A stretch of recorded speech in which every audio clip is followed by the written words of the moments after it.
Halo semuanya, nama saya Mary Laura dari Bisnis Kreatif 22A dengan NPM 220683231.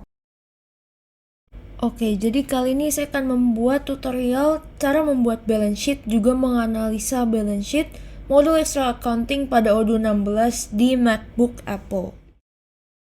Untuk skenario kali ini, PT Strawberries ingin menganalisa balance sheet-nya untuk melihat gambaran singkat tentang posisi keuangan perusahaannya. Nah, dengan menganalisa balance sheet-nya, PT Strawberries dapat menilai apakah mereka memiliki aset yang cukup untuk memenuhi kewajiban jangka pendek juga jangka panjangnya.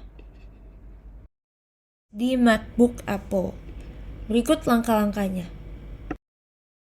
Login ke database kalian, kemudian masuk ke menu Accounting, dan pilih bagian Reporting dan klik Balance Sheet.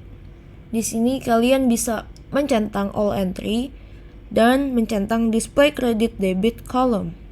Kemudian kalian langsung memasukkan Start Date dan End Date. Saya memakai hari ini. Dan klik yang bagian Print.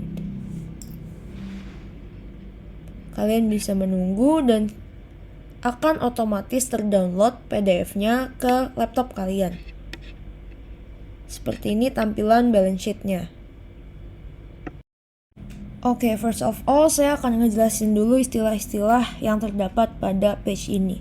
Jadi balance sheet itu adalah laporan neraca keuangan yang menunjukkan rincian mengenai modal atau ekuitas, kewajiban atau hutang, serta kekayaan atau jumlah aset suatu perusahaan. Jadi ada assets, liability, dan equity.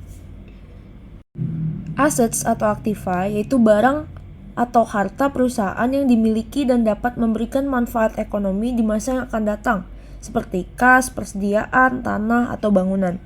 Yang kedua, equity artinya ekuitas, yaitu bagian kekayaan perusahaan yang dimiliki oleh pemilik perusahaan.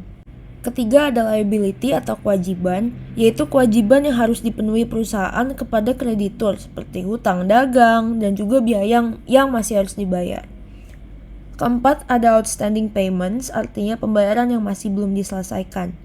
Selanjutnya ada other inventory, artinya persediaan selain utama. Keenam ada trade receivable, yang artinya piutang usaha atau tagihan penjualan yang belum dibayar oleh pelanggan. Yang ketujuh ada interim stock, artinya persediaan sementara. Selanjutnya ada profit loss to report, artinya laba rugi yang dilaporkan, yaitu selisih antara pendapatan dan beban usaha yang menentukan apakah perusahaan mendapat laba atau rugi. Oke, selanjutnya kita langsung masuk saja ke analisis balance sheet dari PT Strawberries ini. Yang pertama ada assets, yaitu outstanding payment sebesar 31.500.000 masuk ke sisi kredit karena merupakan hutang atau kewajiban perusahaan kepada pihak ketiga yang belum dibayarkan. Selanjutnya ada other inventory sebesar 31.500.000 masuk ke sisi debit karena merupakan persediaan barang dagang milik perusahaan yang masuk ke dalam aset. Selanjutnya ada liability, yaitu seluruh kewajibannya sebesar 63 juta masuk ke sisi kredit karena merupakan hutang atau liabilitas perusahaan kepada pihak ketiga.